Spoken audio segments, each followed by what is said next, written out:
General Paul von Rennenkampf commanded Russia's First Army. General Alexander Samsonov was the leader of Russia's Second Army. General Maximilian von Prittowitz was commander of the German Eighth Army. When General Rennenkampf and Russia's First Army started to advance towards Prittowitz and his men, he ordered for a retreat. Before the order was executed, he was recalled to Berlin by Helmuth von Moltke, the German Army Chief of Staff.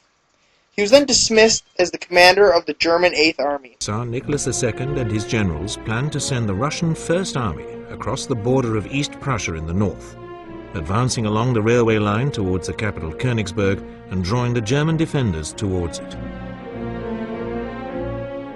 4 days later, the Second Army would move into the heavily wooded area near Tannenberg in the south.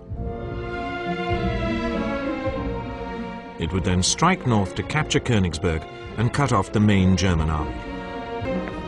The Russians surprised the Germans by how quickly they were able to mobilize.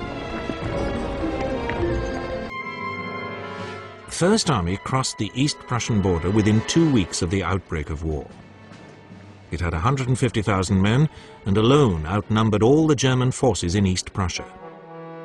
The opposing armies clashed indecisively near the town of Gumbinnen, whereupon the German commander, Max von Prittwitz, fell back in panic, begging for permission to evacuate East Prussia, and the Russian general Pavel Rennenkampf advanced a few miles and then stopped.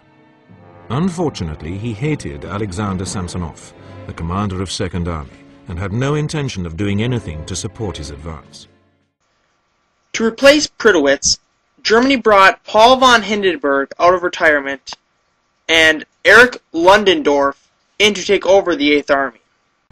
They spotted the opportunity which the excellent German railway system now gave them to use their much smaller army to beat each of the Russians in turn.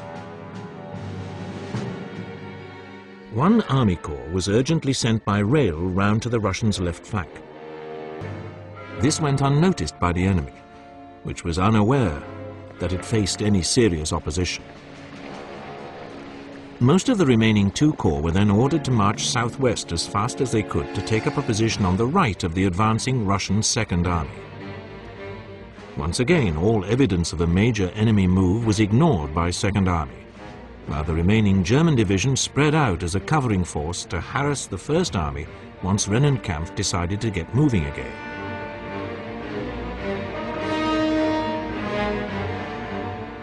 The Germans watched as the Russian Second Army lost cohesion amid the forests and lakes.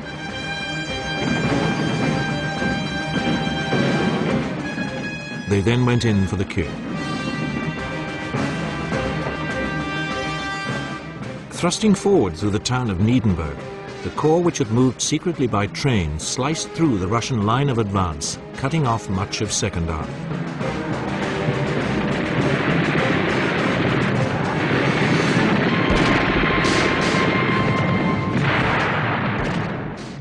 Then the other corps, which had moved southwest, completed the encirclement.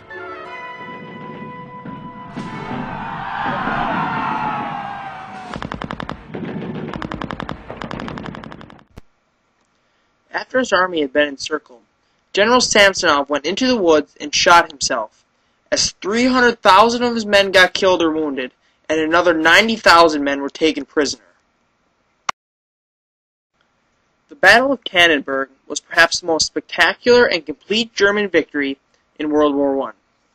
The encirclement and destruction of the Russian Second Army in late August of 1914 virtually ended Russia's invasion of East Prussia before it had even really started. What is said to be the greatest aspect of the Germany victory is the emergence of Paul von Hindenburg. Hindenburg had great success in the Battle of Tannenberg and went on to play a major role in the rest of World War I.